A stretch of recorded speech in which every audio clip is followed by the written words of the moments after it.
আমরা চেষ্টা করছি আমাদের দিক থেকে বাজেটের ভিতরে যত করা যায়। আসলে ডিরেক্টর কখনো স্যাটিসফাই হয় না, পূজা তো পূজাই, কতটুকু কে সাকসেস হয়েছে সেটা অডিয়েন্স বলতে পারবে ভালো। আপনারাই দেখতেছেন, যারাই দেখতেছে ভালো লাগতেছে। আসলে এটা একটা বড় ধরনের একটা চাপ ছিল, তো কিছুটা রিলিফ লাগতেছে। অনেক বছর পরে রিলিজ হলো সিনেমাটা। আসলে আমি 19 কিডস, আমি নিজেও আসলে মাসুদ রানা আমাদের বিনোদনের একটা সাবজেক্ট ছিল এবং আমি big fan of Masud Rana actually, Kazi Anwar Hossain স্যারের।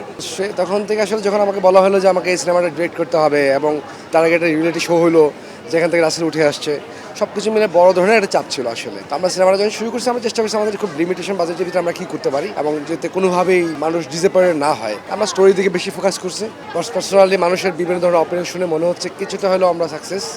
সব সিনেমার একটা লিমিট বাজেট থাকে, সো বাজেটের ব্যাপার তো থাকেই, যেটা হচ্ছে যে আমরা চেষ্টা করছি আমাদের দিক থেকে বাজেটের ভিতরে যত করা যায়। আসলে আমাদের সে বাজেট বেশি বড় হইলে এটাকে তুলে আনাটা খুব অসম্ভব। হ্যাঁ, আর সিনেমাটা আমরা শুরু করেছিলাম 2021-এ, তো সেই অনুযায়ী 2025-এ রিলিজে কিছু বাধকতা ছিল। সব কিছু মিলিয়ে আর কি জাজমান্ডের সাপোর্ট ছিল, সো তাদের কোনো প্রবলেম ছিল না। বাট আমাদের অবশ্যই ফার্স্ট স্টেপে আমাদের বলা ছিল আমরা কোন বাজেটের ভিতরে শেষ করবো সিনেমাটা। আসলে ডিরেক্টর কখনো স্যাটিসফাই হয় না, they have lot of things, যে কখনোই দেখতে স্যাটিসফাই হয় না। এভরিবডি ট্রাই দেয়ার বেস্ট এবং সবাই খুব ভালো চেষ্টা করছে এবং আমরা মনে করছি যে শেষ পর্যন্ত আজকে আপনাদের সামনে প্রেজেন্ট হচ্ছে যে রাসেল রানা, সে বাংলাদেশের একটা বিগ অ্যাসেট হবে। আমি বিলিভ করি অ্যাজ অ্যাকশন হিরো হিসেবে হিজ সুপার, এবং পূজা তো পূজাই। সো আর জাজ মাল্টিমিডিয়া সবাই মিলে আসলে আমরা চেষ্টা করছি যতটুকু, সবাই আমাদের সাথে কোঅপারেট করছে। আর্টিস্টরাও চেষ্টা করছে, কতটুকু কে সাকসেস হয়েছে সেটা অডিয়েন্স বলতে পারবে ভালো। আমি আমার দিক থেকে চেষ্টা করছি যে নতুনদেরকে দিয়ে কতটা বেস্ট করা যায়। সবগুলো সিনেমা ভালো যাক এবং আমাদের সিনেমা ডেভেলপ হচ্ছে এবং আমার ভালো লাগতেছে যে এটা যে মানুষজন দলে দলে সিনেমা দিতে আসছে, এটা খুবই ভালো পাওয়া এবং সবগুলো সিনেমার প্রতি শুভকামনা।